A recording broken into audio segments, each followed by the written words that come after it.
Despite all the bad news currently surrounding the Boston Red Sox, myself and Chris Henrique look at some of the positives and pluses of the Red Sox loss to the Braves on Tuesday night. You are Locked On Red Sox, your daily Boston Red Sox podcast. Part of the Locked On Podcast Network, your team every day.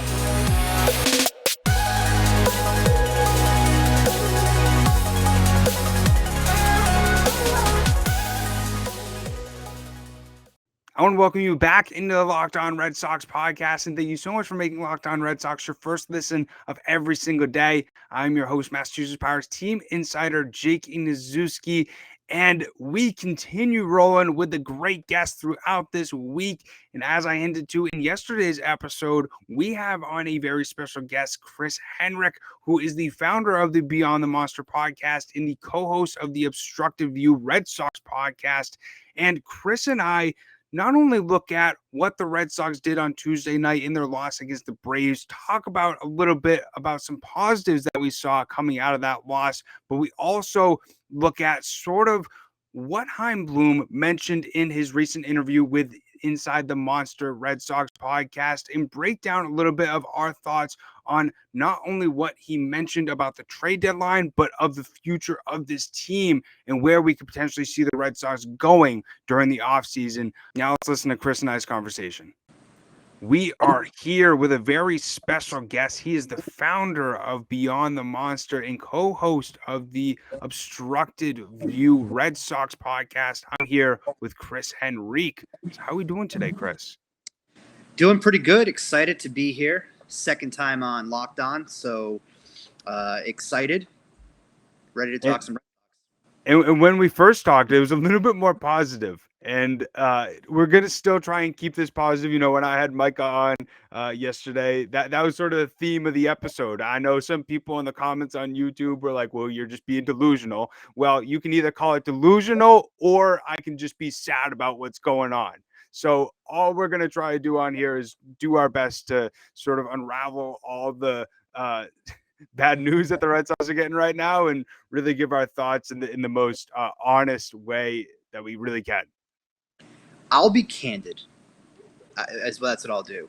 You know what I mean? I try to be, like I said, when we talked pre-show, you know, on the Obstructive View podcast, I try to be that voice to kind of challenge the guys on the show. So for me, I get it. It's not always going to be, as I like to say, rainbows and butterflies with this Red Sox team. So we'll see how the show goes.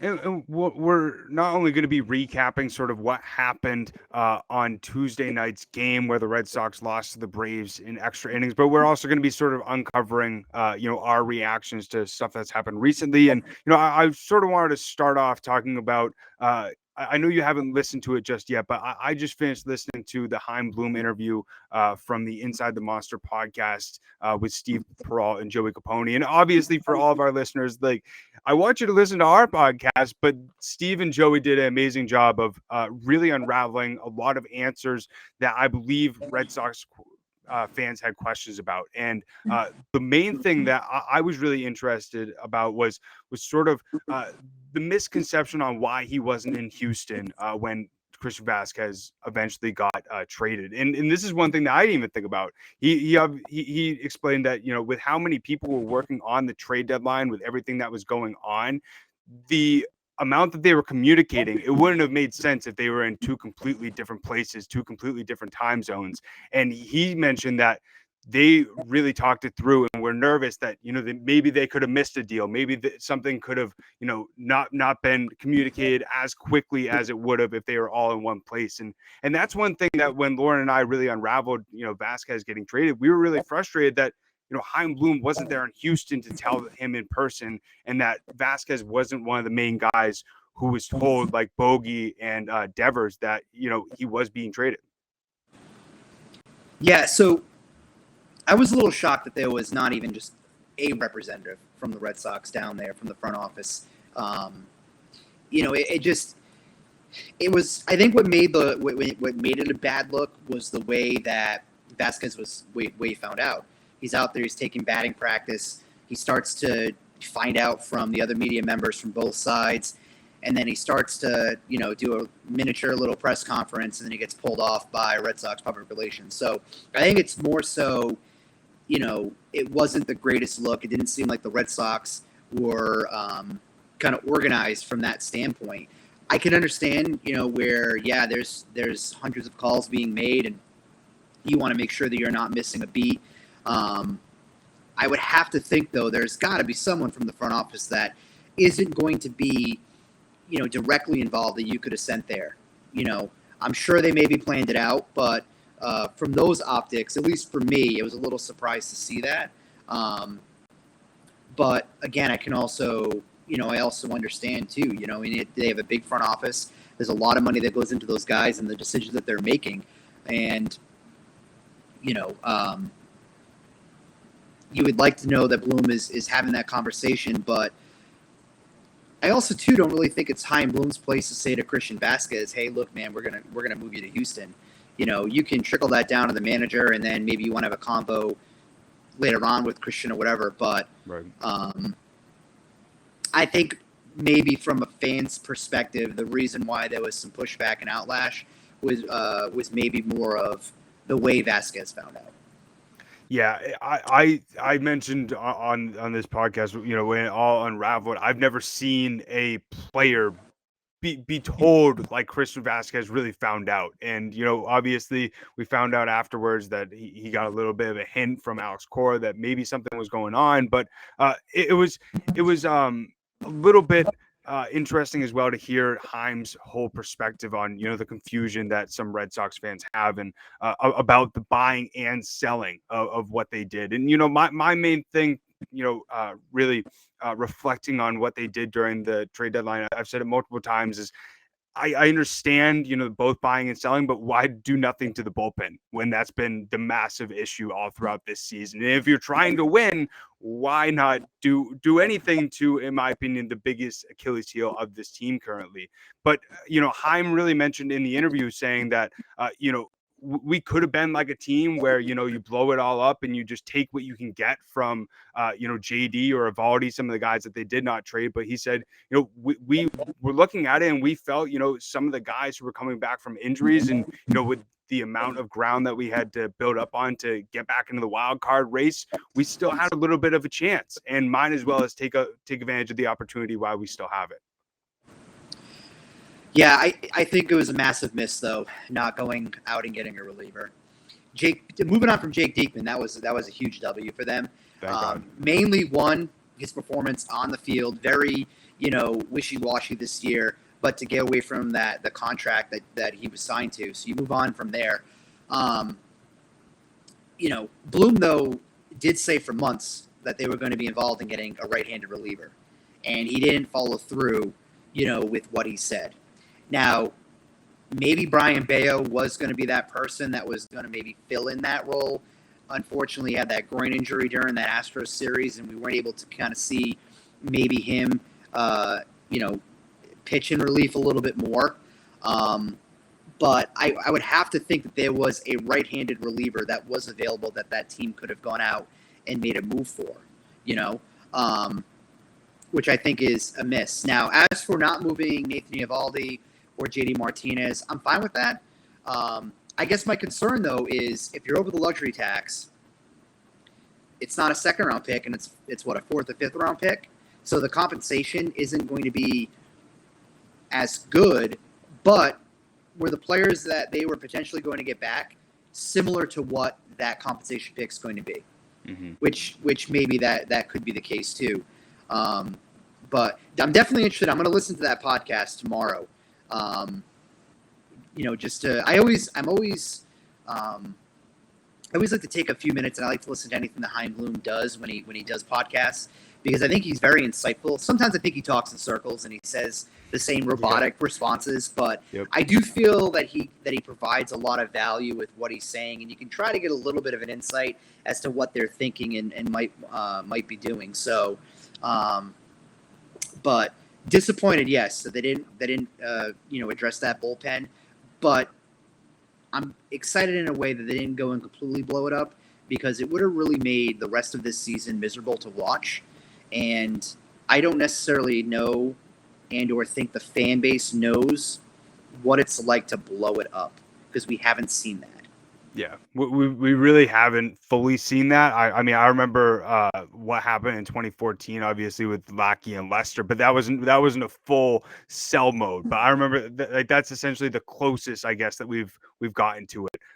Maybe not full mode like we saw the Reds do it, as well as the Cubs over the last year or so. But that's one thing that when listening to this podcast, one of the major things that made me really think about is if the same circumstances that are happening to this current Red Sox team, let's say what happened in July, it similarly happened last year in August, but not, in my opinion, to the severity as we saw with the injuries throughout the month of July, as what happened last year in August during the COVID outbreak. But Chaim basically mentioned that if something similar happened, they wouldn't have had anywhere close to the depth that the team currently has to be able to withstand all those injuries at the same amount of time. And really gave credit to Cutter Crawford, Josh Winkowski, and said that's one of the biggest reasons why they built up some of that depth during the offseason with Walker Hill.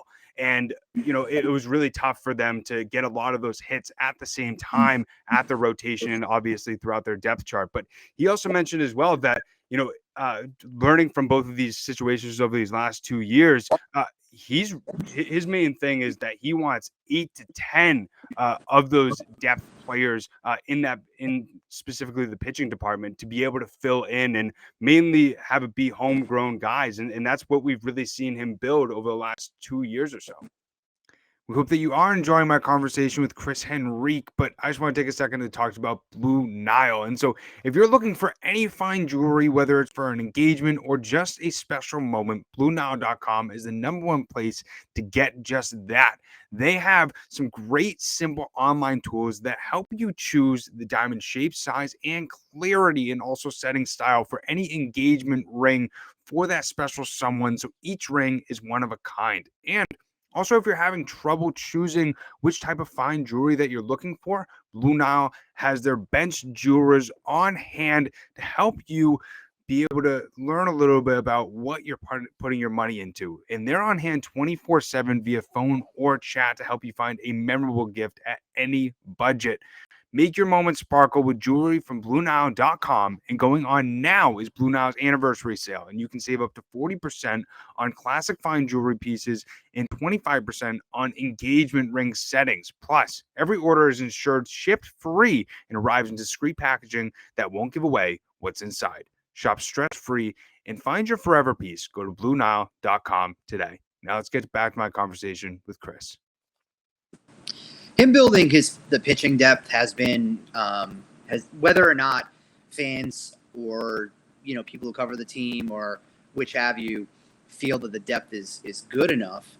But if we even just go back to 2020 was just Band-Aid City. It was the Zach Godleys and the Ryan Webbers of the world and Jeffrey Springs, who turned it around when he went to Tampa Bay, Chris Mazza, those type of players, just straight up Band-Aids nonstop. Where now over the last 2 years, you're getting the likes of a Cutter Crawford, who, to be honest with you, for me, I think he's the biggest surprise out of all of these guys. I'm talking offense and, from a pitching perspective. He had a good offseason, which gave us some hope. And then I think with Cutter, though, there was a few of those moments last year, and then he started off the season kind of, on the, on a rough side where fans were just, all right, is this more of the, same, just, Bloom just throwing stuff against the wall type of thing? But I think Cutter has pitched himself in a spot where he can be part of the conversation for next year. I think him more so than Josh Winkowski. I think Winkowski's going to have an opportunity. I just really like what Cutter Crawford. I feel like the team responds really well when they're on when he's out there. But it is nice to see that the Red Sox are trying to develop these players from within. The only other, argument on the flip side of that would be, though, is I like the fact you're building from within, but can we find other players from the Major League perspective that can help this team on a bigger impact scale than the likes of, say, Rich Hill? Was there another arm out there that the Red Sox could have gone out and signed that wasn't Rich Hill that could provide a little bit more upside than what Hill's going to now pitch in the bullpen, So, I think he struck a little bit of lightning in a bottle with Michael Wacha. Hoping when he comes back towards the latter half and round out the season that we get something similar to what we saw prior to him going on the injured list. I really want for next season, and this, as a matter of fact, this offseason, and then going for next season, that Chaim Bloom, yes, I want to still build the farm. I still want to see him bring in those players, but I want him to bring in some stronger players from the major league standpoint because this team, I think this team could really use something like that. Who that arm is, I don't know. I haven't really done a deep dive yet on what the free agent market's going to look like and how that is going to shake out. But I have to think that there are going to be better options than, say, a Rich Hill.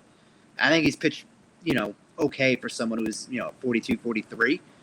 But this team needs something better than that next season. Right. And that's sort of, I believe, the whole reaction of Red Sox fans when they did make those initial moves. Because, I was saying on this podcast, and I alluded to it yesterday with Micah, I was very wrong about Michael Wacha. But when the Sox first signed him, I thought $7 million was too expensive for a guy who was really a toss up in the air. And something that with Chaim that, I want him to get more out of his comfort zone. Stop grabbing all these guys who you got with the Rays, like a Rich Hill, Michael Wacha, Tommy Pham. Like, I understand it worked out when you were in Tampa, but at the same time, let's go. There's so many players in the majors and the minors that you can go and grab who are able to make an impact on this team. But, something that, Lauren has mentioned multiple times over this last month or so during this dreadful month. And, I've seen a lot on Twitter is a lot of blaming Chaim's inability to get some of those depth pieces or to get those better players during the offseason. And obviously, people are mentioning it during the deadline as well. But, then there's also the side of the people who, bring up the injuries and that, it's not a Chaim Bloom issue for why this is currently happening with the Red Sox due to the injuries. And, if the Red Sox didn't have the depth, maybe they would be even worse than they are right now. But I want to get your thoughts on it. I think the injury pieces it's a double-edged sword. I think it's really easy for any of us to go and gravitate towards, well, I'm just going to win my argument and say, well, half the team is hurt. The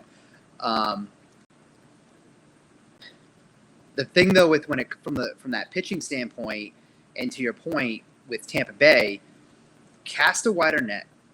Yeah. What I do give him credit for is obviously he's looking at it from a deeper analytical standpoint than what we are as fans, right? Mm-hmm. We look at Michael Wacha and his elevated ERA from last season, and we're like, why are you giving this guy $7 million? When they saw a guy who pitched very well to end the season, and that his changeup was completely lights out, and that the Red Sox felt they could build off of that, and then they did. And then, the team got to reap the benefits of it at the beginning of the season. I think, though, Bloom needs to just try to go ahead and find some of those other pieces that really don't have anything to do with Tampa Bay, and to show that he can, branch out of his own comfort zone from that standpoint. Now, that the depth piece, though, again, I'm happy that he's done what he has done because, to your point, this team would probably be, yes, in the basement, but someone maybe even say, would they be 3-4 games into 500 right now? Probably not. They'd probably be 10, 15, So it's going to be interesting. This offseason for Chaim Bloom is going to be the most important offseason for him. It's going to make or break whether or not he is going to be with this team long term. I'm going to throw this piece out here too. Would it absolutely surprise me if we learn at the conclusion of the season that the Red Sox dismissed Chaim Bloom? That wouldn't even shock me either. You know what I mean? I'm not saying that's going to happen. I'm not even advocating for that to happen, but it wouldn't surprise me if all of a sudden, that was tweeted out and that was the breaking news. However, if this team sucks like they do this year from a standing standpoint, at this point next year, it's going to be really hard for Chaim Bloom to survive that. He needs to go and figure out what's going to happen with Xander Bogaerts. He needs to figure out what we're going to do with Rafi Devers. I think we all understand that JD Martinez is pretty much a foregone conclusion that he's going to move on. And that's fine. You can find a bat in production elsewhere. Maybe not JD's production, but he also hasn't been the most productive this year anyway. So this is the biggest offseason for Bloom. And honestly, this is probably one of the biggest offseasons this franchise has had in, you say 20 years. Maybe 20, 25 years. Yeah. You know? I mean, the big reason why I said, I'd be pissed about, if they dismissed Chaim Bloom. I mean, obviously, people who listen to this podcast, they know I'm a big Chaim Bloom fan. In Chaim we trust. But the main thing for why I'd be even more frustrated is that just begs the question: what's the direction? If you're gonna fire the guy who preaches consistency and built back up this farm system, like what's the direction? Like, are you gonna go back to a Dombrowski? Like, where are we going from here? Yeah, and this is something that has just been so frustrating, that Lauren and I have talked about throughout this season is, the ups and downs. This is so much like 2014, 2019. Just have consistency for once. Yeah, I think what makes it really difficult, too, is that obviously they're having a down year. You have the fan base that's complete. This is the most split a Red Sox fan base is probably I've ever seen in my life. You either have I'm okay with what Bloom's doing, I'm going to support what's happening, or you wish the dude gets hit by a car when he walks out of Fenway Park. You have those two split portions of the fan base. It got so bad that I had a girl on Hinge ask me, "This is either going to make or break if we continue talking. What's your thoughts on Chaim Bloom?" That's extreme. That's extreme. But I also think about too. I think there's a lot of things that I wonder if we're actually thinking about from a fan base that's coming up. Think about it. The Red Sox just announced, obviously with NESN 360, $30 a month. There's their content they have on there. You're gonna want people to subscribe to that app. Who's gonna subscribe to that app when Xander Bogaerts is maybe wearing a Cardinals uniform, and we're talking about maybe trading Rafael Devers, and JD walked, and Nathan Eovaldi walked? I think that the Red Sox ownership right now is finally woken up over the last handful of weeks. I think they're finally listening to what the fans are saying, and I think that they're going to intervene a little bit and say, Chaim, look, we're going to continue with, quote, the plan. I'm using quotation fingers here. But we also need to make sure that we're not losing these stars because there's a lot of other things that's tied into what we're trying to do that's deeper than what's on the field. We want what's on the field to be important because that's what we're going to watch. We're going to be buying the hot dogs and beer and Truly and everything else at the ballpark, right? But if they want to sell that app, you're not selling it with those players not wearing the Red Sox laundry. Okay. So this offseason is going to be the most interesting offseason I think that we're going to be able to cover and talk about. I don't think we're ever going to see anything like it again, and I hope that we don't. Get through this, figure it out, and then, let's build what the future Red Sox teams are going to look like. Yeah, I didn't even think about that factor of NESN 360. I think that's a great point because really all they'd be, marketing, outside of, the cornerstones of this franchise bogey endeavors is Alex Verdugo, Bobby Delbeck, and Chris Sale praying that he comes back. But I want to make sure that we also do talk a little bit about what did happen on Tuesday night against the Braves, where the Red Sox lost 9-7 in extra innings. Really tough loss for a team that really we saw the fight. This is the first time in a little bit that I've really seen the fight from this team going back and forth with one of the best teams in the league in the Atlanta Braves. Really tough to see a guy like Eric Hosmer come down with an injury as well. But, before we really break everything down, one thing that I did want to mention that I already know everybody that's listening is I know Jake, we've known this for a while. Caleb Ward is not a major league pitcher. And I've been able to talk to Caleb before. I've been able to gain a relationship with him. And it's just unfortunate to blatantly say he's not a major league pitcher. We've seen time and time again that he allows MLB batters to really take advantage of his stuff. And, he's a guy where I don't understand why you put him in that situation. He's in that situation because the Red Sox didn't go out and address the situation at the deadline. Amen. That's why he's in that situation. And there's a reason why. And again, I don't know Caleb, but there's a reason why he's a journeyman minor leaguer. You know what I mean? So had Boston gone and got legitimate relief help, then maybe Caleb Orr is not pitching high leverage situations for the Red Sox against the defending World Series champions. Every one of these games that they coughed up at the beginning of the season is now coming to roost right now.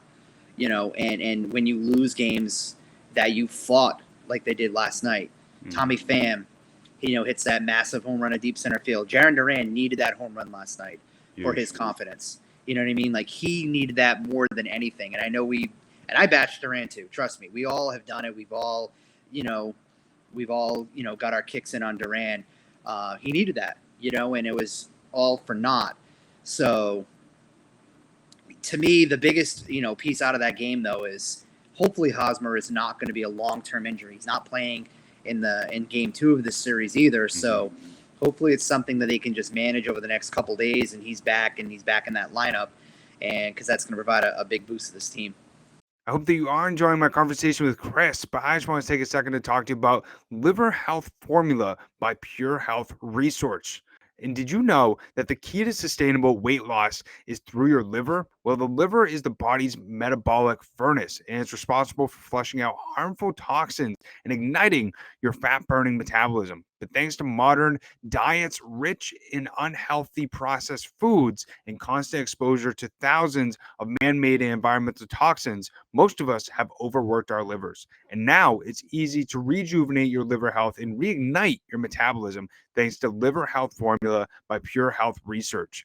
And this contains 8 liver-boosting super nutrients like turmeric, beet, and artichoke extract, and all of which work together to wake up a sluggish liver and turn it into toxin-flushing, fat-burning machine. No more bloated belly, no more uncomfortable digestion, no more feeling tired or low on energy all the time. And best of all, Liver Health Formula makes it easier for you to maintain a healthy body weight long-term. As a listener of this show, you can try Liver Health Formula risk-free today and get a free bottle of Curb Fit with your order. Curb Fit is a safe and all-natural appetite supplement, making it easy to say no to naughty foods. And this makes it a perfect complement to Liver Health Formula. Go to getliverhelp.com/MLB to learn more. Again, that's getliverhelp.com/MLB to try Liver Health Formula completely risk-free and claim your free bottle of Curb Fit with your order. Go to getliverhelp.com/MLB now to get started. Now let's get back to my conversation with Chris. Yeah, and for people who didn't watch last night, Caleb Orr ultimately ended up getting credited for 3 earned runs, and obviously Austin Davis came in, ended up allowing a few of those as well. But it's unfortunate that it has to get to that point, and it shouldn't even have gone to that point. If we saw Matt Barnes do what his value says that he should be doing, which is being a productive major league bullpen pitcher. And we just haven't seen that throughout this season, and obviously last season as well. But, as you mentioned, Duran came up clutch with that home run. Same with Tommy Pham. It was really nice to see Christian Arroyo as well, finding a way to, continue to resurge sort of his presence in this Red Sox roster. And it was really nice to see, anytime, the Braves came back, the Red Sox just came right back. We really haven't seen that fight since June, but it's tough when you don't have any reliable pitching really whatsoever in your bullpen other than John Schreiber and Garrett Whitlock to be able to seal the deal on this win. Yeah, credit to Christian Arroyo too, because he's just. I want to see a full year of Christian Arroyo where he does not have to spend 5 minutes on the injured list. Yeah. I want to see what he can be over a course of a full year. Say he gets to play 130 games. What does that look like? Is he a 285 hitter? You know what I mean? Is he someone that can go ahead and smack 12 bombs, drive in maybe 65 RBIs? Is that the type of player that he is? You know what I mean? Right. He shows those glimpses, but then he also shows that maybe he's nothing more than, that bench depth piece on a very good team that he shouldn't be starting every day for a team like the Red Sox. So I'm so back and forth on him, we talk about it on our podcast. One of the guys is a Christian Arroyo truther. And then I'll go back at him about that because of just the fact that he can't stay healthy. So I want to see Arroyo finish out this year strong. His average is around 270, 275. Can he push it up to around 290? And, who knows? Maybe he's a tradable piece too. You know what I mean? Try to cash in while he's a little bit hot. I want to circle back, though, really quick on Matt Barnes. Mm-hmm. I have to think that this team has got to figure out a way to move on from him this offseason. They have to. You have to figure out a way, eat $5 million of it, throw something else in there.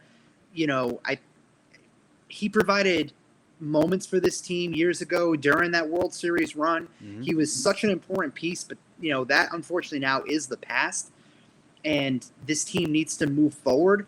I don't know what happened with that. It's like all of a sudden, like one day, he completely just fell off the face of the earth when it comes to being a productive pitcher. I've never seen anything like it since Daniel Bard. And it's pretty crazy how much of a decline it was because, we talk about Bard as, being that guy to replace Jonathan Papelbon. It was, Bobby Valentine putting him as a starter that really started his yips, which they call him. But with Barnes, we're talking about an AL All-Star. And then right after, he left the All-Star game, he just completely forgot how to pitch. Yeah, it's sad. You know what I mean? Because it really is.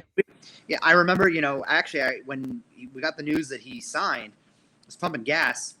I was at the gas station, and I was writing with a different website, and I got the text saying, like, hey, can you pump out an article? And I remember, pulling off to the side really quick and just, getting an article real quick out on my phone. I was excited. Hey, they're rewarding this guy. He deserved it. Mm-hmm. And then it was just the second that the ink touched the paper, I have no idea. It sucks, but the Red Sox need to move on from him. They have to move on. They have to just cut ties, cut bait, and go from there.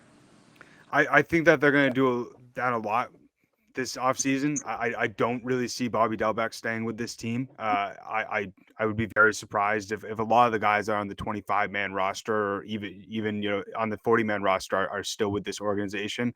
And I think you put it perfectly. This is going to be the biggest offseason we've seen for the Red Sox, in my opinion, in your opinion as well, 20, 25 years or so. And, I'm 23, so I don't even know really what was going on, after 1999. Obviously I know a little bit now, but I wasn't alive for it. But one last thing that I got for you, Chris, because this is one thing that, we're all praying that occurs. And this is something that Chaim Bloom even said when he was finishing off his interview with Chris and Joey, is we got to make a run. And do you think that the Red Sox can make that happen, even with all the injuries going on right now? So my heart, right, says yes. My heart will always say yes. This team could be 20 games out of a final playoff spot, and I'll always say this team is going to try to make a run because that's what I think being a Red Sox fan is, right? Mm-hmm. I don't think so, man. And it pains me to say that. From a content standpoint, need them to make a run. You know what I mean? It will make it a lot easier for creating content and finding things to talk about. Win tonight. Split the series with Atlanta. Win tonight. Baltimore comes in for a game. Win tomorrow. And then you go into this weekend and just get wild. Go nuts. I mean, I would just play as if you have nothing to lose at this point. Mm-hmm. Play like you got nothing to lose. Focus on winning series. They're 5 games out of the final wild card spot now. If by the end of next week you're 3 games out with 5 weeks to go, 6 weeks to go or so. But right now, as currently where we're sitting, August 10th, I hate to say it, but I don't think the Red Sox can make that run. I really think that I'm going to use a term here that I hate. I hate when people go online and they say Chaim's cooking. Drives me nuts.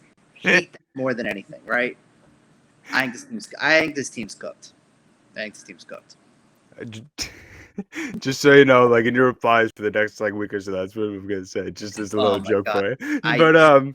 But yeah, it pains me as well, and I think that it's really gonna come down to the wire like it was last year, where it really shouldn't have last year. But I feel like even if we get down to the last game of the season and the Sox are 1 game out, it's going to be crushing. But if they're able to make it entertaining and interesting to where it's not like, let's say they make the playoffs and as fans were like, they didn't deserve it. I would hate for it to be like that. We want them to show that fight. We want them to make it interesting. We want them to make it fun to watch. And if they make it, they make it. If they don't, I'm just going to have a lot of work to do during this offseason, even more than we even think that he might, to be able to get this team back to where they were last year, even better than they were last year, to make it to the World Series and ultimately hoist up that trophy. I have one question for you. I want to ask you a question. I'm going to put my host cap on really quick. So I asked the guys on the Obstructed View podcast when we recorded yesterday, and we dropped the Chris Sale broke his wrist episode. Mm-hmm. So I'm going to ask you the same question I posed to the guys, and I really think this is like super highly unlikely, but I'm going to pose the question. Do you think the Red Sox ownership is going to say to Chaim Bloom, do whatever you need to do, we need to cut bait with Chris Sale? We'll eat what we need to eat. We'll do what we need to do. He's not healthy. He's provided us nothing over the last handful of years. We need to move on. Do you think the Red Sox will do that? And do you want the Red Sox to do that? I thought about this a lot during my drive home, especially when I was listening to the Chaim Bloom interview and they were talking about Sale. And all I thought about is when is he going to be Chris Sale again? Because we've just been waiting for that. And it's really been such a tough and excruciating wait, just being patient. And I would not be surprised if that happens. I think they should, man. I really do. And I don't disagree. And if you want to kind of, you just threw out there, when is Chris Sale going to be Chris Sale again? I think the only place you're going to see Chris Sale be Chris Sale again is when you turn on your PS4 or PS5 and play MLB The Show. Yeah. That's the only place that Chris Sale is ever going to be what he is again, because he's shown nothing that he can be reliable. The fact that we think, and I say we as like a Red Sox fan base, not as like you or I, but like as a Red Sox fan base, that he's just going to come riding in. I guess it's a bad example, but he's going to come just riding on in on his little bicycle next season and be the ace of the staff. His little bicycle. Yeah, I was thinking of a horse, coming in to rescue. It's unfortunate. It really is. Comes in on his bike, falls again. I mean, and like that's when you brought up Christian Arroyo. Like that's what I thought about with Chaim Bloom's. Like, where's the voodoo doll? Because he really has been like Christian Arroyo of just so unlucky. But it's unfortunate because we're paying Chris Sale $30 million. And I think it would be of the Red Sox best interest to completely reset their payroll and get all the Dave Dombrowski BS, like fully reset it so we can really start building for this future and paying the guys that really deserve it, of Xander Bogaerts and Rafael Devers. And also, I think as well, it's continuous of every single year. We think that Chris Sale is going to be the savior, and he's ultimately just not going to be. And what you made me nervous is I thought you were going to say, is the ownership going to tell Chaim Bloom to do whatever possible to win? And the first thing that came to mind was the Hanley Ramirez and Pablo Sandoval BS that we saw them sort of, or I guess the media blame on Ben Cherington, but everybody knows it was the ownership that forced him to do that. Yeah, I think if you see a rather quick deal with Xander Bogaerts this offseason, I think that's going to be more of an ownership piece. Not that I don't think Chaim Bloom wants to keep Xander Bogaerts, but I think to circle back on that Nesson piece and the 360 and just the optics of this team, I don't think that I think the ownership group is going to be willing to spend. We also got to understand, too, their payroll number is going to come down dramatically. There's so many contracts coming off the books. Yeah. Take care of Xander. It doesn't have to be for like 8 years. I'm sure you can get something done very similar to like a Trevor Story deal from like a year standpoint, 4 years guaranteed. And if you can pick up this option by whatever, 2 more, whatever, I think you can get that done. Give the team, the guys that are there, the confidence that you're going to invest in the product that you currently have. I've been saying this the last couple of weeks as we wrap up. Chaim Bloom has talked about long-term. He uses the term sustainability, right? That's it. I want to make a shirt that just says sustainability with like Chaim's face somewhere, blended in the background. Sustainability is his big thing. Well, Xander Bogaerts and Rafael Devers is exactly what you are preaching to your organization. They were scouted, they were signed, they were developed, they came up within your program. Now they're producing with the Red Sox.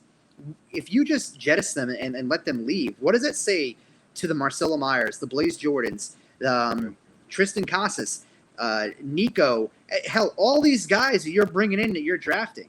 What you're telling them is that you're good here for at least 6 years, because after that, we're going to try to get you to like that Garrett Whitlock type contract, and if you don't sign it, we're going to move you.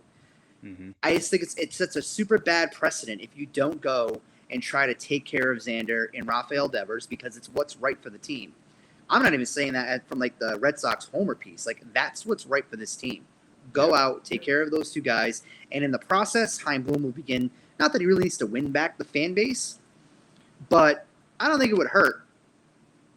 Yeah, so, I couldn't agree more. And one thing that like I keep on thinking back about is I love what Alex Antonellis did with the Braves with Ozzie Albies and Ronald Acuna. Obviously, you're not going to be able to do that with every player, but locking them up not only during their arbitration years, but 1 or 2 years into when they would be ultimately free agents, just so that there's a little bit more reassurance with the fan base that these guys are going to be here next year. So then we don't have to have a 2022 again where we have zero clue who's going to be on the depth chart next year. That's not fun as a fan to start planning for Red Sox games next season when you have no clue if this is going to even be a winning product whatsoever. And that's just one thing that I loved what he did with Garrett Whitlock, signed him to a 4-year deal. Do that with Alex Verdugo too once we start seeing some more value out of him. Obviously he's only his second full season, so who knows if he's really a long-term piece, but still guys like that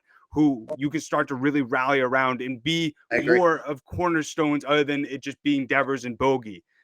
Because that's something where I've just been waiting for, guys like the Uke, the Veritek, the Ortiz, just those guys that we have around all the time who are really able to produce on the field, and you're really able to build a much stronger fan relationship with the team that way.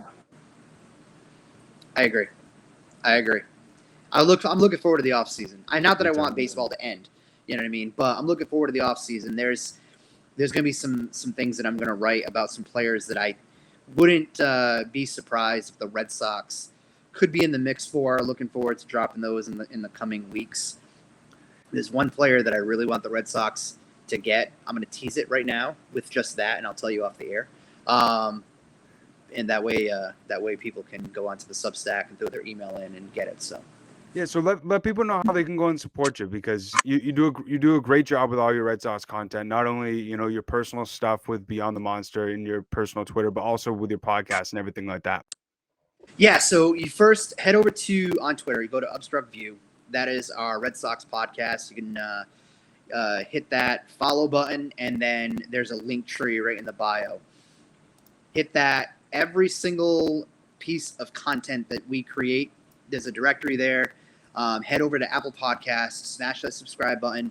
I'm really, really, thankful for the amount of subscriptions and followers that just from that alone, it's been unbelievable to see every single. I go and I log in Apple like every 3 or 4 days, and I take a look at our analytics and see where things are, and just to see that subscriber count grow. It's amazing to think that, people want to hear what you're actually talking about for whether it's 5 minutes or the whole show. You know what I mean? But yeah, hit that up. You can find me at Chris Henrique on Twitter. And then, you can go over to Beyond the Monster. That's where it all started. That's where all this kind of, spawned into what it is, an article series. It's now multiple different Twitter handles, 2 podcasts, Obstructed View, Sox Specs Podcast. TikTok is growing. We're on YouTube now. It's like, what aren't we doing? You know what I mean? So, but yeah, check that out. Check out the guys too while you're there. Follow the guys from the podcast. They're in there. Jamie does really good content. Steve's MIA. We joke about that right now. He took a few weeks off, but and even our new guy that joined us a few weeks back, Miggy from Texas. Check all that out. We just trying to give a different little spin to Red Sox content for everybody that's out there. You do an amazing job doing that. So everybody go and check all that stuff out. Chris just gave you the sort of the map to, go and support him. So, as you can tell, both of us are super passionate about this team, and Chris does a great job of putting that passion not only into his stuff on Twitter, but his podcast and other content as well. But Chris, as always, greatly appreciate you coming on. And, as this season sort of unravels a little bit more, I want to get, some of our returning guests on at the end of the season, depending on how watchable this team is. Always down to record, always down to do some content, talk Red Sox, whatever it might be. And then, same thing on the flip side. We're going to be trying to do some kind of like crossover pods and stuff like that over the next couple of weeks. So just I'm sure you'll hear from either myself or Jamie, and we'll get something linked together. So we have a lot of good stuff planned. So awesome, man. Really appreciate you coming on as always, and gotta have you on again soon. Definitely. I hope that you did enjoy my conversation with Chris, and have been enjoying this week filled of different guests. As I've mentioned multiple times, we do our best on this podcast to bring tons of different voices from the Red Sox, not only reporters, influencers, players as well, to give you as much insight in the behind the scenes look as possible. But as always, we greatly appreciate everybody making Locked On Red Sox their first listen of every single day. Now make your second listen Locked On MLB podcast. MLB expert Paul Francis Sullivan brings you humor, passion, and his unique perspective on every team and the biggest stories around the league.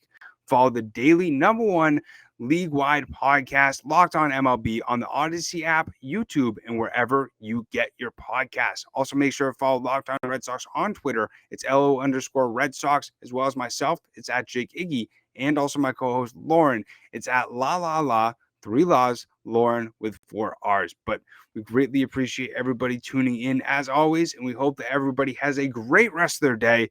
We'll end it how we always end it. Let's go Sox. Peace.